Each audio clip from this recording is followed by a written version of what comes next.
মৰমৰ ছাত্ৰ ছাত্ৰীসকল আৰএছ টিউশ্যন চেণ্টাৰলৈ তোমালোকক স্বাগতম জনাইছোঁ। আজি আমি সমাধান কৰিম 5.3 4 নম্বৰ প্ৰশ্নসমূহৰ পৰা।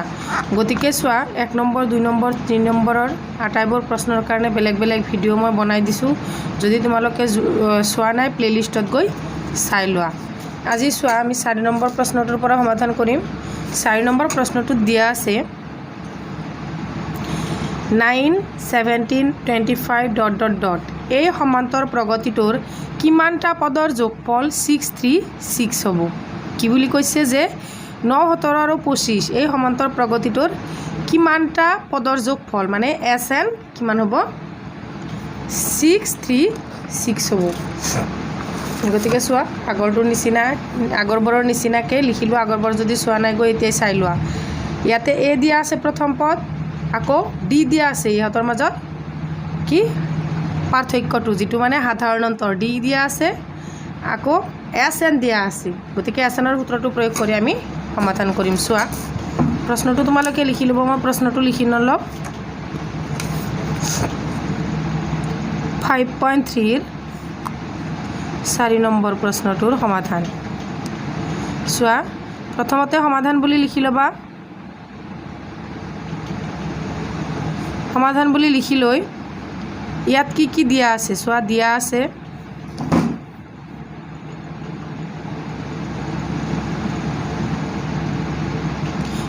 আছে A প্ৰথম পদ কিমান দিয়া আছে 9, আকৌ সাধাৰণতে D দ্বিতীয় পদটোৰ পৰা প্ৰথম পদটো বিয়োগ কৰিব লাগিব, হয়নে? কিমান ওলাল 8। D হৈছে আমাৰ 8 আৰু SN কিমান দিয়া আছে 6, 3, 6। মনোযোগ দিবা প্লিজ। SN মানে আমি কি লিখিব পাৰোঁ? SNৰ সূত্ৰটো লিখি দিয়া n/2। যিহেতু আমাৰ শেষৰ পদটো দিয়া নাই, গতিকে আমি twice A plus n-1D এইটো সূত্ৰ লিখিব লাগিব = 6, 3, 6। গতিকে চোৱা n/2 twice A এৰ মান কিমান দিয়া আছে 2 × 9, হয়নে? প্লাছ n-1 এনৰ মান দিয়া নাই, এইটো ৰাখি থৈ দিয়া। ডিৰ মানটো কিমান দিয়া আছে আমাক 8। এতিয়া 6, 3, 6। এতিয়া 2টো ইয়াতে কি হৈ আছে এইখিনিৰ লগত হৰণ হৈ আছে, হয়নে? সেইফালে গ'লে কি হ'ব পূৰণ হ'ব। ইয়াতে এইটো 2 × 9 18 প্লাছ এইটো হ'ব 9-1 এইটোৰ লগত পূৰণ কৰিবলগীয়া, যিহেতু 8টোৰ লগত এইটো বেকেট আছে। গতিকে 8n - 8, হয়নে? 2টো এইফালে হৰণ হৈ আছিল, এইফালে আহিলে কি হ'ব পূৰণ হ'ব। আগতে আমি পূৰণটো কৰি নেদেখুৱাওঁ, কিয়নো আমাক কাটি যাব পিছলৈ। চোৱা যিহেতু আমাক ইয়াত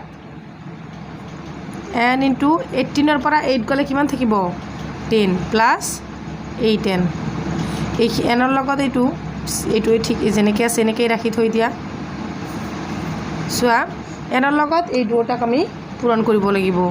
গতিকে n × 10 10n plus n × 8n 8n², হয়নে? = 6, 3, 6 × 2। ইয়াৰ পৰা আমি এটা 2 কমন ল'ব পাৰোঁ, হয়নে? 2 এটা কমন ল'ব পাৰিম। 2 এনো এটা ল'ব পাৰিলোঁ হয়, কিন্তু n আমি কমন নলওঁ, কিয়নো আমাক এনৰ মানহে ওলাব দিছে। 2 এটা কমন ল'লে ইয়াতে হ'ব 5n প্লাছ 4n² = 6, 3, 6 × 2। ইয়াতে এইটো পূৰণ হৈ আছে, সেইফালে গ'লে যোৱাৰ লগে লগে কি হ'ব হৰণ হ'ব। 5n প্লাছ 4n² = 6, 3, 6 × 2/2, হয়নে? 2 কেঞ্চেল, কিমান থাকিল 6, 3, 6। সেইটো এইফালে লৈ আহা আৰু এইটো চোৱা সেইটো লৈ আহক। গতিকে 5n প্লাছ 4n², এইটো প্লাছ আছে, এইফালে আহিলে কি হ'ব 6, 3, 6 = 0। ইয়াতে গ'লে কি হ'ব মাইনাছ হ'ব, হয়নে? সেইফালে প্লাছ হৈ আছে। গতিকে চোৱা ইয়াতে আমি এইটো ax² plus bx plus c = 0, a0 = 0 এইটো সূত্ৰত আমি বহাই ল'ম, গম পাইছানে? গতিকে 4n² আমি আগত লিখিম প্লাছ 5n - 6, 3, 6। এতিয়া চোৱা এইটো আমি উৎপাদক বিশ্লেষণ পদ্ধতিৰ দ্বাৰাই এইটো আমি ভাঙি ল'ম।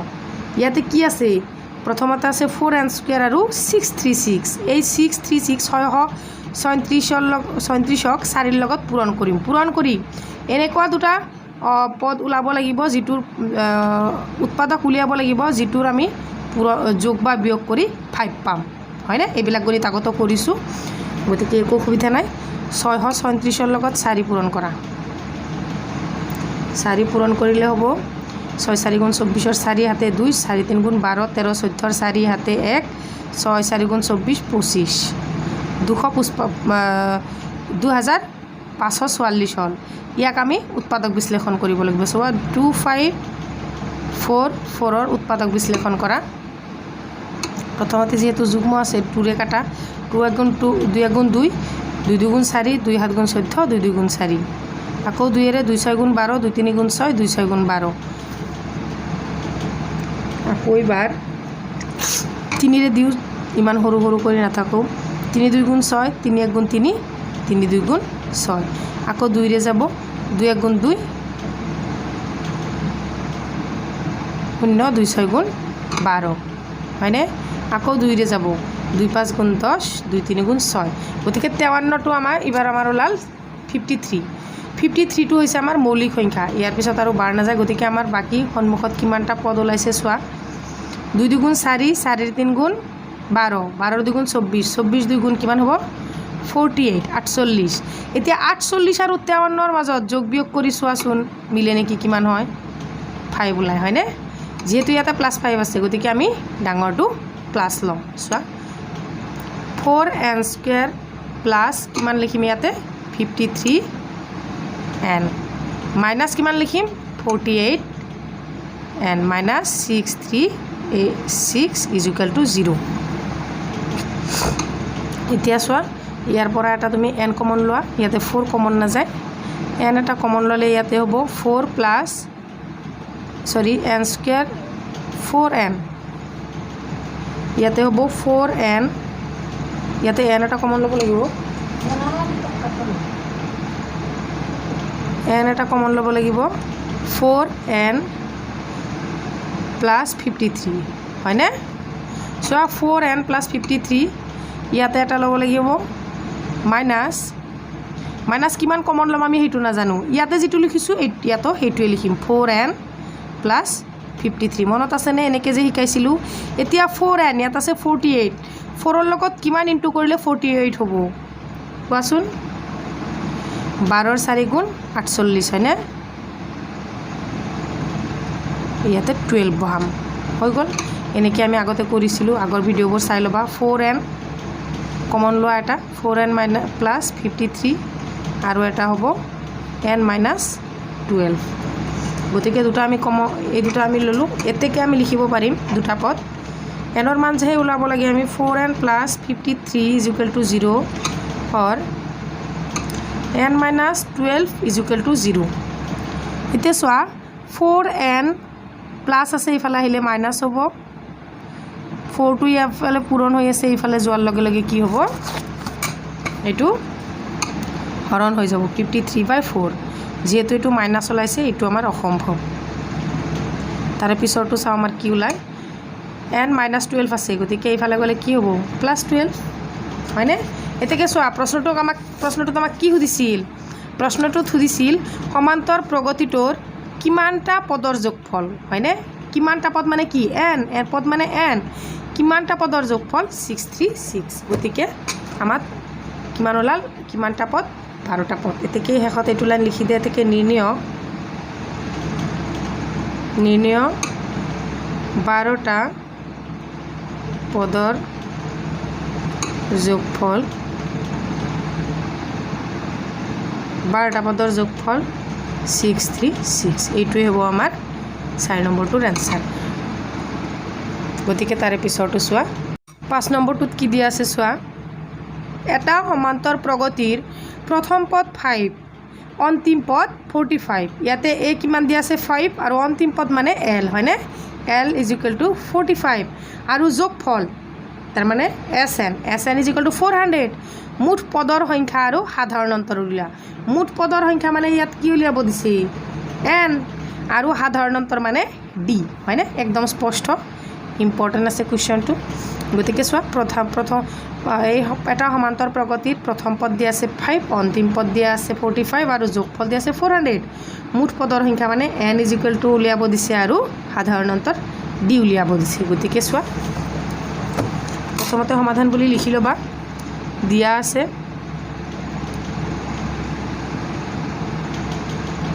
আছে প্ৰথম পদ a = 5 আৰু অন্তিম পদ l = তুমি an ও লিখিব পাৰা = কিমান দিয়া আছে 45 হয়নে?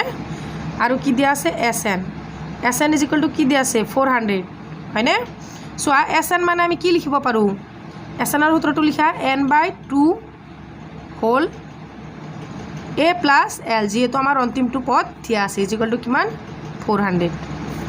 এতেকে n ৰ মানটো নাই আমাৰ 2 লিখা, এৰ মান হল আমাৰ 5 প্লাস l ৰ মান হৈছে 45 = 400। এতিয়া চোৱা এইটো ইফালে কি হৈ আছে হৰণ হৈ আছে, সেইফালে যোৱাৰ লগে লগে পূৰণ হ'ব আৰু ইয়াতে 5 × 5 + 45 = 50, ইয়াতে এইটো কি হ'ব পূৰণ হ'ব হয়নে? চোৱা ইয়াতে 52 ইয়াত কি হৈ আছে পূৰণ হৈ আছে, সেইফালে যোৱাৰ লগে লগে কি হ'ব হৰণ হ'ব। গতিকে 50 0 0 কেনসেল 5 8 জাৰ 40 8 × 2 কিমান হ'ব? সৰি কেমেৰাত অহা নাই। আচ্ছা ইয়াতে n ৰ লগত এইটো 5 + 45 50 হ'ল, আকৌ n ৰ লগত যেটো 2 আছিল n/2 এইটো হৰণ আছিলে, ইয়াতে যে গৈ পূৰণ হ'ল, পূৰণটো ৰাখি থৈ দিছোঁ কৰা নাই। চোৱা n ৰ লগত 52 পূৰণ হৈ আছে, এইফালে লৈ গৈছোঁ হৰণ হৈছে, হৰণ কৰিলে 0 0 কেনসেল 5 ৰে 40ক 8 বাৰ গৈছে, 8 2 গুণ এতিয়া কি হ'ব n = 16। ইয়াতে প্ৰশ্ন সুধিছিল কি কিমানটা পদ? মুঠ পদৰ সংখ্যা হৈছে 16 আৰু কি সুধিছে সাধাৰণ অন্তৰ d। আকৌ sn টো লিখা an l মানে an কিমান দিয়া আছে 45, an মানে আমি কি লিখিব পাৰোঁ a + n - 1 d = 45। এতিয়া আমাৰ কি ওলাই যাব d ৰ মানটো ওলাই যাব। গতিকে a ৰ মান পাইছোঁ 5 + n মান পাইছোঁ 16 - 1 d ৰ মানটো আমাক দিয়া নাই হয়নে? ইয়াতে 45। এতিয়া 5টো এইফালে প্লাছ আছে, সেইফালে লৈ যোৱা, 16 ৰ পৰা 1 গ'লে কিমান থাকিব 15, যেহেতু ইয়াতে ব্ৰেকেট আছে মানে ইনটু হৈ আছে d, ইয়াতে 45 ৰ পৰা 5 মাইনাছ কৰা, ইয়াতে 15টো এইফালে ইনটু হৈ আছে, এইফালে অহাৰ লগে লগে ডিভাইড হৈ যাব। 45 ৰ পৰা 55 গ'লে কিমান থাকিব 40, যেহেতু এইটোক চোৱা 5 3 জাৰ 15 5 8 জাৰ 40, এতেকে d = কিমান ওলাল 8/3। এইটোৱে হ'ব আমাৰ এনসাৰ, কিয়নো আমাক কিমানটা পদ আছে সেইটো সুধিছে। এতেকে চোৱা শেষত লিখি দিব পাৰোঁ আমি যে মুঠ পদৰ সংখ্যা